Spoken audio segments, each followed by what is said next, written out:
We are constantly warned that artificial intelligence will eventually make our labor obsolete. Yet, at the exact same moment, major corporations are spending billions to track every single digital action you take. Harvard professor Shoshana Zuboff identifies this system as surveillance capitalism. This logic treats human experience as a free raw material, converting your private life into a marketable commodity. Tech companies pull in your searches, your real-world locations, and your scrolling habits without asking, using your daily behavior to train their systems. This data isn't meant for productivity reports. It's packaged into prediction products, automated tools that nudge your behavior and herd your choices for profit. This relentless focus on monetization strips away your personal autonomy before you ever sit down to start your workday. When this extracted data inevitably leaks, it provides a high-octane fuel for malicious AI tools designed to deceive. Bad actors use your scraped voice and face to synthesize realistic deepfakes. These clones are now sophisticated enough to bypass biometric security and vocal ID checks.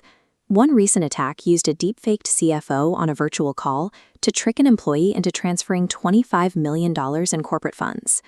Generative tools like FraudGPT can now deploy millions of hyper-personalized scams at once, tailoring each attack to a victim's specific psychological vulnerabilities. In an ecosystem built on harvested data, your professional identity has become a weaponized vulnerability. While these surveillance models extract value from your behavior, generative AI is actively devaluing the time you spend working. The World Economic Forum projects a structural labor market churn of 23%. By their count, 83 million jobs are expected to simply disappear.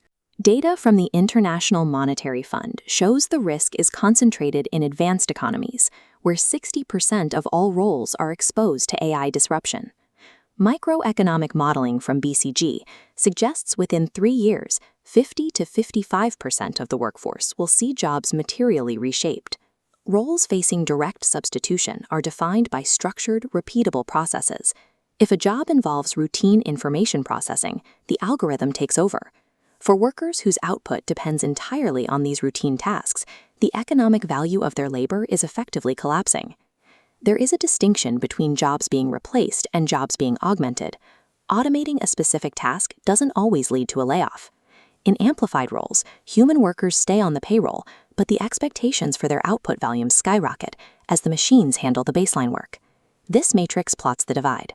High-risk administrative and marketing roles are exposed to rapid displacement, while technology and strategy roles stay protected by the need for complex human judgment. The modern professional is caught in a pincer movement. Corporate surveillance monitors them from above, while task automation hollows out their value from below. Surviving this environment requires a shift away from ground-level execution. The market is shifting its rewards towards a skills premium, prioritizing capabilities that machines struggle to replicate. This demands a change in operations. Workers are moving from being creators of raw content to acting as high-level editors and system architects. To navigate a zero-trust internet, professionals must cultivate critical verification skills and a sense of polite paranoia regarding everything they see and hear. Human workers are now the essential escalation layer, stepping in to resolve complex emotional conflicts and high-stakes troubleshooting that algorithms can't handle. Ethical oversight has become a primary job function, providing the human in the loop necessary to catch algorithmic bias and prevent unaligned AI decisions. Human value now depends on directing the machine's purpose, rather than trying to match its processing speed.